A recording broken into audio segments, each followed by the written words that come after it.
예배란 하나님을 만나는 행복한 경험입니다. 오늘 예배 가운데 여러분들의 삶에 기쁨과 행복이 가득하게 되기를 축복합니다.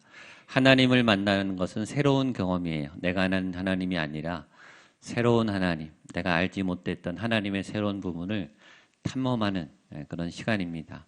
오늘 예배 가운데 여러분들이 전심으로 하나님을 만나고 또 하나님의 큰 임재를 경험하고 하나님께서 열어주시는 새로운 믿음의 여정을 기쁨으로 힘있게 달려가게 되기를 주님의 이름으로 축복합니다. 역대하 16장 9절에 이런 말씀이 있습니다. 같이 한번 읽어보겠습니다. 역대하 16장 9절 시작. 여호와의 눈은 온 땅을 두루 감찰하사 전심으로 자기에게 향하는 자들을 위하여 한 번 더 읽겠습니다. 시작. 여호와의 눈은 온 땅을 두루 감찰하사 전심으로 자기에게 향하는 자들을 위하여 능력을 베푸시나니. 하나님이 온 땅을 다니면서 보고 있다는 거예요. 뭘 보냐면 예배하는 사람들을 보고 있다는 거예요. 근데 예배하는 사람들 중에 어떤 사람을 보고 있냐면 전심으로 예배하는 사람. 예배도 그냥 예배가 있고 전심으로 하는 예배가 있다는 거예요. 여러분, 만약에 우리가 전심으로 예배한다면 무슨 일이 일어나겠습니까? 내가 온전히 100% 하나님께 초집중하는, 하나님만 바라는 그런 예배를 드리게 된다면 하나님은 다 본다는 거예요. 얘가 예배에 있지만 딴 생각을 하는구나. 내 마음이 10%밖에 없구나. 50%는 다른 일을 걱정하고 있구나. 여러분, 다 앉아있지만 우리가 어떤 마음으로 어떤 자세로 얼마만큼 하나님을 사모하고 준비된 그릇으로 이곳에 왔는가를 다 아는 거예요. 근데 만약에 우리가 전심으로 100% 완전히 하나님께 몰입해서 하나님을 예배하면 어떤 일이 일어나는가? 성경은 뭐냐고 하면 능력을 베푸신다 이렇게 되어 있습니다. 하나님의 능력이 전심으로 예배하는 자에게 나타나는 거예요. 나의 능력을 쓰는 게 아니라 하나님의 능력이 여러분의 삶에 나타나는 거예요. 저는 이 예배가 그런 예배가 되기를 축복합니다. 우리에게 하나님의 능력이 나타나지 않는 이유는 우리가 예배하지만 전심으로 하지 않기 때문이에요. 아니면 하나님의 능력이 부담스럽든지요. 알지만 일부러 전심으로 예배하지 않을 수도 있겠죠. 7월 8월의 주제는 사랑입니다.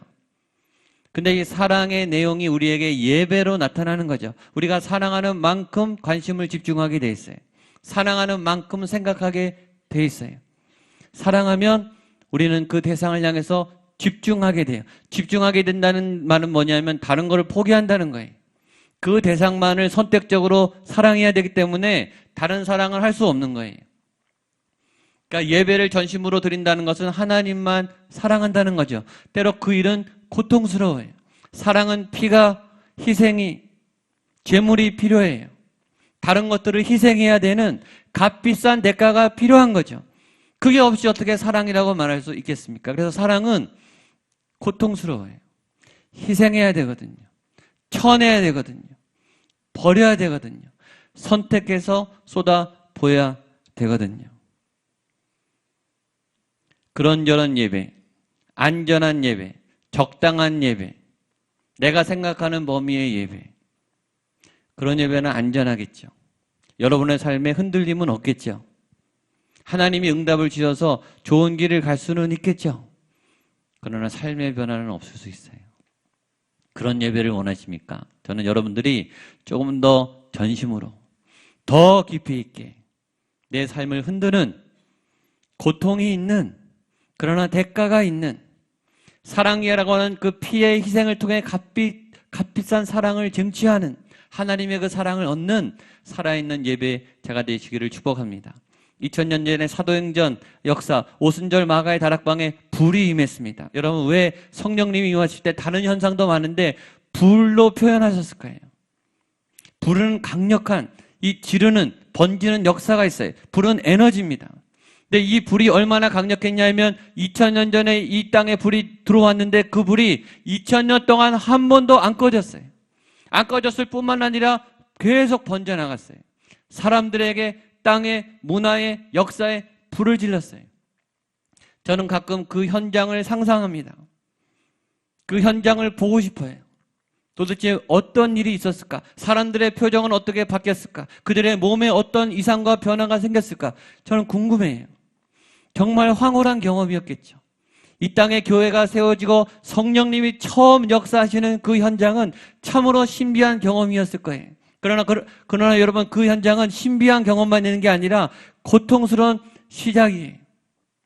그들은 성령의 불을 받고 교회를 시작하자마자 로마의 핍박을 받기 시작했어요.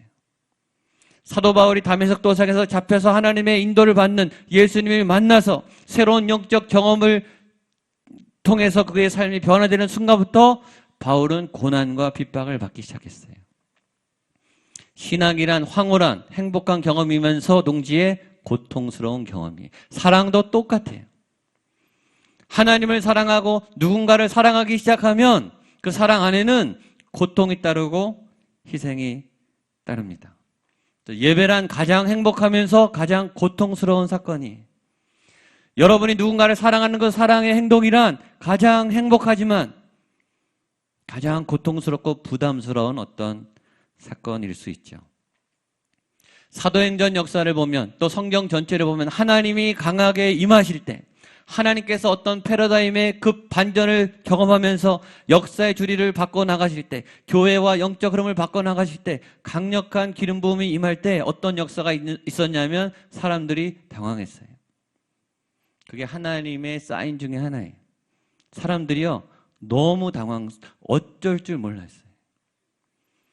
이거 내가 이러려고 온 게 아닌데, 내가 이걸 기대하고 온 게 아닌데 뭔가 하나님이 확 틀어버렸어요. 그리고 너무 놀랍고 당황스럽고 해석이 안 돼서 어쩔 줄을 몰라요. 여러분, 그래야 말이 되는 거 아닙니까? 하나님이 역사하시면, 내 생각보다 내 경험보다 크신 하나님이 나에게 들어왔으면 놀라야 되는 게 당연한 거 아닙니까? 당황해야 되는 게 당연한 거 아니에요? 새로운 기회가 열리고 새로운 길이 열리니까 우리는 당황하는 거예요. 다메섹 도상에 사도 바울이 열심히 길을 가고 있는데 예수님이 사랑으로 덮쳐버렸어요. 바울이 꼬꾸라졌어요. 얼마나 쇼크가 크고 당황했는지 3일 동안 먹지도 못했고 볼 수도 없었고 잠도 못 잤어요. 그 인생의 가장 큰 쇼킹한 사건이었어요. 사도 바울이 당황했어요. 그리고 그는 그 길로 길을 완전히 바꿨어요. 오늘 여러분들이 이번 한 주간, 이번 한 달, 금년 마지막 한 해 어떤 길을 가려고 계획을 했다가도 오늘 하나님을 만나서 당황스럽게 그 길을 바꾸는 사건이 일어나야 그게 예배일 수 있지 않겠습니까? 초대교회가요, 그 사도 바울이 변한 걸 보고 초대교회가 당황했어요. 이 사람이 우리를 죽일 줄 알았는데 자기 편이라고 온 거예요. 다 당황하는 거예요. 여러분, 오늘 지금 여러분에게 당황스러운 일이 생기면 왜 안 됩니까? 질문을 해보세요. 하나님이 개입하면 불편하십니까? 하나님이 개입하시면 좋은 게 아니겠습니까? 저는 주일날 드리는 예배가 여러분들을 흔들어 놨으면 좋겠어요. 하나님이 여러분도 못 흔드실 하나님이면 우리가 믿을 필요가 없지 않겠습니까? 내가 계획한 게 잘 되면 그게 좋다는 보장을 어떻게 확신하세요? 우리 판단, 나도 나를 못 믿는데. 우리는 하나님의 인도함을 구하고 하나님의 방향으로 당황스럽지만 그 길을 가야 되는 거예요. 근데 그 인도는 사랑의 습격이에요. 사랑의 습격이라고 표현하고 싶어요. 하나님 우리를 너무 사랑하시니까 내버려둘 수 없어서 하나님이 개입하시는 거예요. 저는 한 분 한 분에게 그런 역사가 오늘 지금 여기서 일어났으면 좋겠습니다. 예배의 주제는 사랑입니다. 사랑은 가장 쉬운 주제이면서 가장 어려운 주제입니다. 우리는 사랑을 다 알아요. 설명할 수 있어요. 사랑에 대한 얘기를 다 할 수 있어요. 강의도 할 수 있어요. 그러나 우리가 공부하려고 하는 사랑은 우리가 아는 사랑이 아니에요. 내가 경험한 하나님의 사랑의 수준이 아니에요. 그 경험을 넘는 새로운 사랑, 하나님의 사랑을 알고 우리가 사람을 사랑하고 가족을 사랑하지만 그 사랑을 넘는 새로운 사랑, 놀랍고 신비한 엄청난 사랑. 우리가 경험한 사람은 마치 장님이 코끼리 귀를 만지고 아 이게 코끼리였구나, 다리를 만지고 아 이게 코끼리였구나 말하는 것과 똑같아요. 여러분의 경험한 사랑은 다가 아니에요. 제가 알고 있는 사랑도 다가 아니, 제가 아는 하나님도 다가 아니죠. 사랑은 우리가 가장 많이 이야기하는 주제입니다. 가장 일상에서 많이 쓰는 단어예요. 가장 필요한 말이에요. 가장 중요한 말이에요. 그러나 가장 잘 알지만 가장 자신 없는 말이에요. 그리고 가장 진짜를 경험하지 못하는 말이기도 해요. 그리고 어떤 면에 사랑이라는 말은 가장 두렵고 무섭고 부담스러운 말이기도 해요. 진짜 사랑을 경험한 사람이라면 알아요. 그 사랑은 결코 쉽지 않다. 어마어마하게 두렵습니다. 사랑은 굉장히 두렵습니다. 이런 말이 있습니다. 때리는 것만 상처 주는 것이 아니다. 사랑하지 않는 것이 가장 큰 상처이다. 사실 우리가 아직 갖고 있는 이 상처의 베이스 안에는 사랑받지 못한 이유가 가장 크겠죠. 그리고 그 버림받고 사랑받지 못한 상처가 다시 올라올까 봐 우리는 사랑을 얄팍하게 덮고 우리가 할 수 있는 사랑에만 머물고 있는지 모르겠어요. 저는 저와 여러분이 이 기간 동안에 그 사랑의 틀을 깨버리고 그 사랑으로 받은 상처를 벗어버리고 하나님의 사랑으로 새롭게 치료받고 회복되기를 축복합니다. 오늘과 다음 주 이 말씀의 제목은 사랑이 죽음보다 강하다라는 표현입니다. 성경의 표현이 아주 멋있죠. 솔로몬이 쓴 표현입니다. 솔로몬이 지혜자 중에 지혜자죠. 이 아가는 송 오브 송제. 가장 이 세상의 노래들이 다 아름답지만 그 노래 중에 가장 아름다운 노래다라는 뜻이죠. 아가. 노래 중에 가장 아름다운 노래는 사랑의 노래이고 그 사랑 안에 하나님의 사랑이 담겨 있는 여인을 향한 사랑이지만 하나님의 사랑을 품고 있는 그런 노래이기 때문에 성경에 담긴 거이죠. 술람미라고 하는 여인이 자녀를 낳아서 솔로몬의 아이를 낳은 다음에 너무 기뻐서 사랑으로 노래를 한 그 노래가 아가서입니다. 먼저 솔로몬은 이 사랑이라고 하는 것이 내 몸에 마음에 영혼에 상대방을 새기는 것, 도장처럼 새기는 것이 사랑이다 이렇게 표현합니다. 아가서 8장 6절입니다. 같이 보겠습니다. 시작. 너는 나를 도장같이 마음에 품고 도장같이 털에 두라. 사랑은 죽음같이 강하고 질투는 수월같이 잔인하며 불길같이 일어나니 그 기세가 여호와의 불과 같으니라. 하나님께서 우리에게 도장을 찍어요. 도장을 팔 때 요새는 도장을 뭐 프린트 다 하겠지만 도장을 이렇게 파잖아요. 조각가가 조각도로 이렇게 파듯이 돌을 조각할 때 한번 쳐서 작품이 딱 나오는 게 아니죠. 큰 부분을 깎아내고 그 다음 중간 부분을 깎아치고 그 다음에 세미한 부분은 정과 이 연장을 바꿔서 다듬어요. 몇만 번, 몇십만 번, 몇백만 번 다듬죠. 그러니까 사랑이란 도장을 새기듯이 계속 새기는 작업이라는 거예요. 생각하고 품고 마음에 그리고 이 사랑이 한 번에 들어오는 게 아니라 이게 새겨지는 굉장히 어떤 과정적인 작업이다라는 거예요. 반복적인 작업이다. 이 반복은 사실은 고통스럽죠. 공부를 반복해야 되죠. 지난주에 봤던 거 이번 주에 보면 많이 까먹어 있어요. 시험 전날 아무리 봐도 그 다음날 일어나면 잊어버리는 게 있어요. 그래서 반복해야 되죠. 운동은 반복을 해야 돼요. 근육을 키우려면 반복을 해야 돼요. 10번, 20번, 30번, 100번 그 다음날 또도 이 세밀한 근육들, 작은 근육들, 근육이 항상 생기는데 고통스럽고 반복해야 돼요. 그러나 사랑의 반복은 고통스럽지 않아요. 사랑은요 저절로 반복하게 돼요. 생각이요 계속 나요. 보는데 또 보고 싶고 봐도 또 보고 싶고 하루 종일 있다가 헤어졌는데 또 연락하고 싶고 저절로 하루에도 수십 번씩 수백 번씩 그 대상을 생각하죠. 그것이 새기는 것입니다. 사랑하면 내 전 감각기관이 점령을 당해요. 일단 시선이 꽂힙니다. 어딜 가도 찾아내요. 어딜 가도 흔적을 발견해요. 어딜 가도 들려요. 귀가 열려요. 말을요 그 사람 얘기밖에 안 해요. 다 모든 주제가 그거랑 연결돼 있어요. 눈, 코, 입, 시우, 및 총촉 다 지배받아요. 가슴이요, 마음이 온통 사로잡혀 있어요. 사랑하는 사람의 발자국 소리만 들으려 가슴이 두근두근하고 이 아드레날린이 막 분비돼요. 내 영이 그 사람을 위해서 간절히 기도하게 돼요. 전 영역이 사로잡히는 거예요. 새기고 새기고 또 새기고. 그것을 심리학자들은 거울 효과다 이렇게 얘기해요. 미러링 이펙트. 자꾸 새겨서 그 사람의 이미지가, 그 사람의 얼굴이, 그 사람의 마음이, 그 사람의 존재가 내 안에 형성되는 거예요. 내 안에 살아있는 거죠. 그래서 좋은 대상이 내 안에 이미지가 되면 그 이미지가 나를 만들어서 나를 건강하게 해, 나를 행복하게 해. 자녀들이 엄마의 얼굴을 보고 아빠의 목소리를 듣고 입맞춤을 당하고 손을 잡고 만짐을 당하고 젖을 먹이고 거기서 계속 말은 못하지만 이 엄마의 이미지와 아빠의 이미지는 마음에 새기는 거예요. 그래서 건강한 엄마와 아빠를 만나면 만날수록 그 아이는 건강한 아이가 되는 거죠. 그리고 그렇게 자라가게 되는 거예요. 이게 사랑의 효과예요. 근데 이 사랑의 효과는 어린아이들에게만 필요한 게 아니에요. 어른들도 지금도 필요해요. 웃는 모습을 보면요, 웃게 돼요. 한번 해볼까요? 옆에 분을 보고 한번 웃어보시죠.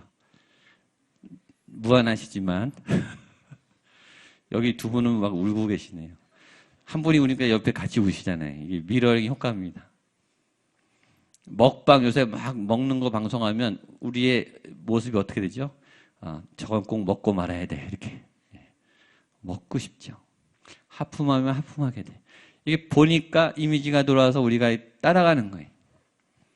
어떤 분이 막 화가 나 있어요. 우리의 얼굴이 웃다가 딱 긴장하게 돼요. 어떤 분이 우울해가 처져 있어요. 그럼 우리도 맥이 빠져요. 이게 거울 효과예요. 사람을 볼 때도 영향을 받아요. 하물며 하나님이겠습니까? 하나님이 성경에 계속 말해요. 내 영혼아 너는 하나님을 바라라. 하나님을 자꾸 보라는 거예요. 하나님을 자꾸 만나라는 거예요. 하나님을 자꾸 생각하는 거예요. 왜 그렇게 하라고 하냐면 그렇게 되면 하나님의 이미지가, 하나님의 존재가 우리 안에 새겨지기 때문이에요. 우리가 아는 찬양, 이런 찬양이 있죠. 하나님 사랑의 눈으로 너를 어느 때나 바라보시고 하나님 인자한 귀로서 언제나 너에게 귀 기울으시니. 하나님의 마음은 온통 우리에게 사로잡혀 있어요. 계속 보여요. 한순간도 너를 놓지 않는다. 부모는 너를 잊을지라도, 엄마는 실수할지라도 나는 결코 한 번도 너를 놓치지 않아. 왜냐하면 하나님의 가슴 속에 여러분의 이미지가 이미 박혀 있어요. 너는 내 자식이다, 내 새끼인데 내가 어찌 너를 잊겠느냐. 이 사랑이 하나님의 사랑인 줄로 믿습니다. 그러니까 하나님이 내가 너를 이렇게 품었듯이 너도 너의 마음속에 내가 들어가고 싶어. 너가 나를 좀 닮았으면 좋겠어. 나의 아름다움과 지혜와 능력이 네 안에 들어갔으면 좋겠어. 그러니까 너는 나를 바라봐. 오늘 하나님을 바라보게 되기를 축복합니다. 그게 사랑이에요. 아가서 2장 16절에 그렇게 되어 있습니다. 같이 한번 보겠습니다. 아가서 2장 16절. 네, 시작. 내 사랑하는 자는 내게 속하였고 나는 그에게 속하였도다. 그가 백합화 가운데서 양떼를. 그렇죠? 너가 내 안에 들어와 있다. 그 유명한 드라마 대사 있잖아요. 이 안에 너 있다 뭐 이런 거죠. 다 성경 카피한 거예요 보니까. 몇천 년 전에 하나님이 벌써 로얄티도 안 되고 막 써먹잖아요. 이 얘기를 예수님이 또 하셨어요. 요한복음 15장 5절. 우리가 잘 아는 말씀이죠. 보겠습니다. 시작. 나는 포도나무요 너희는 가지라. 그가 내 안에 내가 그 안에 거하면 사람이 열매를 많이 맺나니 나를 떠나서는 너희가 아무것도 할 수 없습니다. 그러니까 내가 네 안에 들어갈 테니까 네가 내 안에 들어와라. 내가 네 안에 들어가고 싶을 테니까 예수님이 계속 내가 문 밖에서 두드리노니 문을 열면 내가 너로 들어가 먹고 마시리라. 사랑하면 마음에 새기는 거예요. 품어지는 거예요. 오늘 여러분의 마음속에 하나님이 새겨지게 되기를 축복합니다. 어떻게 새기냐면 도장처럼 새겨진다는 거예요. 옛날에 노예한테는 이게 이 몸에 새겼죠. 살을 지지게 인두로 뒤졌죠. 도장을 새긴다는 말은 두 가지입니다. 하나는 이건 내 거다. 사인할 때. 두 가지면 하나는 내 거다. 두 번째는 내가 책임진다. 이런 뜻이죠. 그러니까 하나님이 내가 너를 책임지겠어. 너를 내가 사랑해. 너는 내 거야. 사랑하면 책임이 생겨요. 그래서 사랑하면 약자가 된다는 말이에요. 사랑하는 순간 우리는 그에게 끌려다닙니다. 사랑하는 순간 우리는 노예가 돼요. 생각도 사로잡히고 귀도 사로잡히고 마음도 사로잡히고 온통 시간과 재정이 그에게 사로잡혀서 몽땅 빼앗겨요. 저절로 자기가 갖다 바칩니다. 어느 날 탕자가 아버지에게 와서 재산을 달라고 했습니다. 아버지, 나에게 당신의 재산, 내가 유산으로 받을 재산을 미리 주세요. 배은망덕한, 정말 태륜합니다. 그 당시에 그 말을 했다는 것은 아버지 빨리 죽으시고 나한테 재산 넘기세요. 그 얘기거든요. 절대 해서는 안 돼 말이에요. 그런 불효자 중에 불효자가 없죠. 아버지가 그 망나니에게 재산을 띄워줍니다. 여러분, 재산을 띄워줬다고 끝이겠습니까? 그날부터 아버지는 알아눕는 거예요. 왜냐면 사고 칠 게 뻔하잖아요. 이 아들을 아버지가 모르겠어요. 이 돈으로 얼마나 이 아들이 망가질까를 다 아는 거예요. 그러니까 잠이 안 오는 거예요. 그걸 알면서 한 거예요. 아버지가 모르고 한 게 아니에요. 밥이 넘어가겠냐고요, 밥이. 그러니까 이 아버지가 견딜 수 없으니까 아침부터 나가서 계속 기다리고 있는 거예요. 바보처럼. 하루 종일 그 바쁜 스케줄, 그 부자 아버지가 얼마나 스케줄이 많겠어요. 근데 다 캔슬하고 하염없이 바보처럼 거기서 다 기다리고 있는 거예요. 약자가 되는 거예요. 그게 사랑이라는 거죠. 사랑하기로 결정하는 순간 우리는 상대방에게 약자가 돼요. 사랑을 많이 하면 할수록 그 사람은 약해져요. 내가 당신과 결혼하겠습니다 라는 말은 내가 당신의 노예가 되고 당신을 위해서 약자가 되겠습니다. 아낌없이 내 것을 내어주겠습니다 라는 고백이에요. 우리가 자녀를 낳겠다는 그 의미는 이 자녀를 위해서 평생 내가 노예처럼 약자가 되고 이 생명을 위해 내가 희생하겠습니다 라는 고백이죠. 그래도 괜찮은 거예요. 그래도 괜찮은 거예요. 그게 사랑인 거죠. 그래서 사랑은 죽음을 넘어서는 사랑이죠. 마지막 우리 8장 6절 한 번 더 읽겠습니다. 시작. 너는 나를 도장같이 마음에 품고 도장같이 팔에 사랑은 죽음같이 강하고 질투는 수월같이 잔인하며 불길같이 일어나서 그 기사가 여호와의 불과 같으니라. 솔로몬이 사랑이 강하다. 사랑은 정말 세계에서 제일 강한 그 무엇이야라고 표현하다가 찾다가 비교 대상을 뭘로 찾았냐면 죽음으로 찾았어요. 죽음이 제일 세거든요. 죽음은 부정적 힘이지만 가장 강력해요. 누구도 다 죽고 죽음 앞에 다 안개와 같이 사라지고 죽음은 다 끝장나요. 허무해요. 가진 게 다 뺏겨요. 명예고 뭐고 다 잊어버려요. 죽음처럼 파괴력이 강하고 강한 게 없거든요. 근데 사랑은 죽음같이 강하고 죽음보다 더 강하다라고 표현한 거예요. 그 죽음을 넘어서는 그 무엇이 있을까? 그것이 사랑이다. 사랑은 죽음보다 강한 놀라운 가치인 것을 여러분들이 믿게 되기를 축복합니다. 그 죽음보다 강한 사랑이 어떤 힘을 주는가? 요한일서에서 요한이 사랑 안에 두려움이 없다 이렇게 표현했어요. 같이 한번 읽어보겠습니다. 요한일서 4장 18절 같이 한번 읽어보겠습니다. 시작. 사랑 안에 두려움이 없고 온전한 사랑이 한 번 더 읽겠습니다. 이거 선포하세요. 여러분 안에 이 사랑이 부어지게 되기를 바랍니다. 시작. 사랑 안에 두려움이 없고 온전한 사랑이 두려움을 내어 쫓나니. 두려움은 우리가 다 갖고 있는 어떤 감정이죠. 정서예요. 굉장히 무서운 어떤 일 앞에 우리는 늘 두려움을 느껴요. 두려움으로부터 자유한 사람은 한 사람도 없어요. 근데 사랑이 두려움을 사라지게 한다라는 것입니다. 제가 신학교 다닐 때 저희 동기들 중에 6명이 굉장히 친했어요. 3년 내내 붙어 다녔어요. 너무 잘하고 지금도 만나면 야, 뭐 저 하면서 아주 친합니다. 근데 그 6명 중에 제일 먼저 결혼한 친구가 있었어요. 우리는 그때 연애하고 있어서 다 결혼했죠. 근데 그 친구가 제일 먼저 결혼했고 제일 먼저 딸을 낳았어요. 첫 딸을. 그러니까 우리가 이제 결혼도 궁금하고 또 아이 낳은 소감이 궁금해서 야, 너 딸을 낳으니까 아이를 낳으니까 기분이 어떠냐? 이렇게 막 기대하면서 물어봤어요. 근데 그 친구가 약간 허세끼가 있거든요. 평소에 잘했어야 돼요. 이 친구가 뭐라고 말했냐면 야, 내가 딸을 낳는데 이 조그만 생명이 뭔지 내가 얘를 위해서 죽을 수 있을 것 같아. 이렇게 말했어요. 근데 우리 5명이 나머지가 그 얘기를 듣고서 이렇게 말했어요. 뻥치고 계시네. 뻥치지 마. 야, 너 아무리 그래도 자녀를 팔고 너 이렇게 허세를 부리냐. 너 철 좀 들어라. 우리가 막 반박했어요. 이제 다 결혼하고 아이를 낳죠. 제일 미안하더라고요. 나 보니까 알겠어요. 그 조그만 생명이 얼마나 소중한지, 얼마나 예쁜지. 내가 막 고열이 나서 막 아픈데요.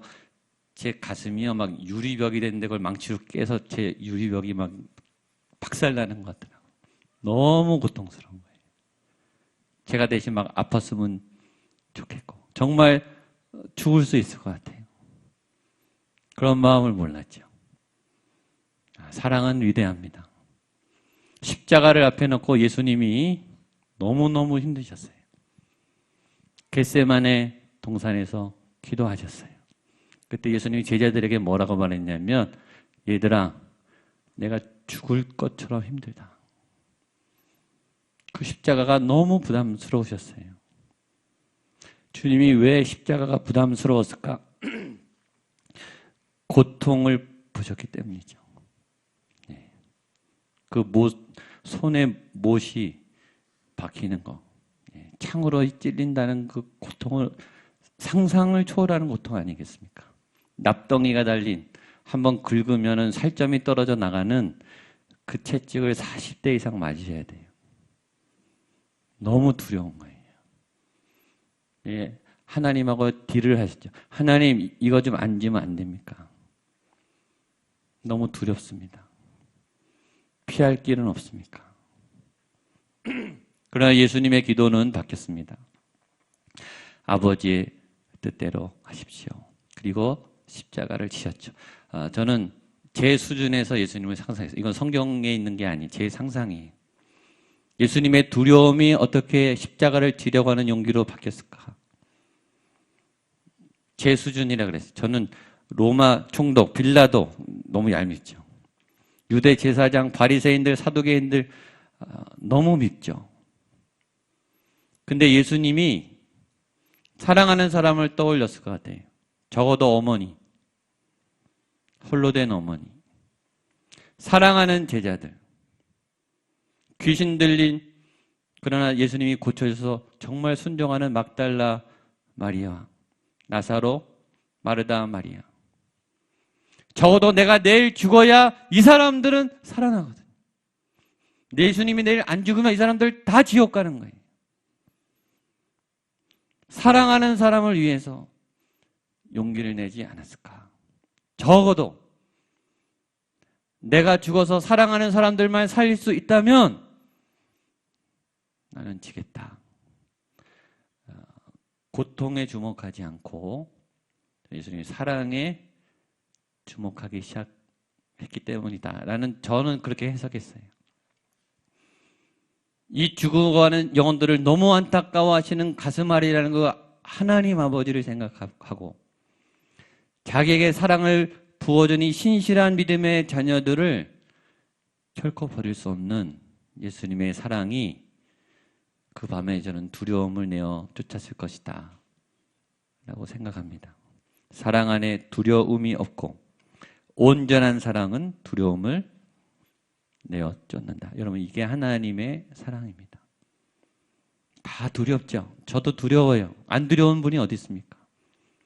두려움에도 불구하고 그 두려움을 밀어내서 위대한 사랑을 이룰 수 있는 그 힘은 하나님이 우리에게 부어진 사랑인 줄로 믿습니다.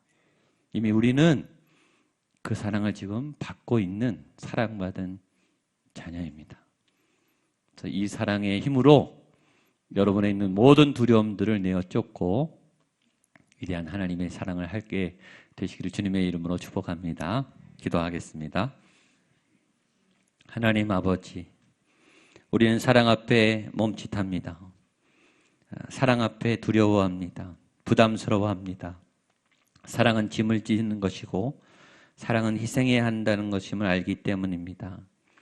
가치 있는 사랑, 또 온전한 사랑, 흠이 없는 우리가 할 수 없는 그 사랑으로 우리를 이미 덮으시고 그 무한한 사랑의 그 십자가의 능력으로 당신의 피로 우리를 보호하신 그 예수의 사랑이 오늘 우리를 덮고 있음을 믿습니다.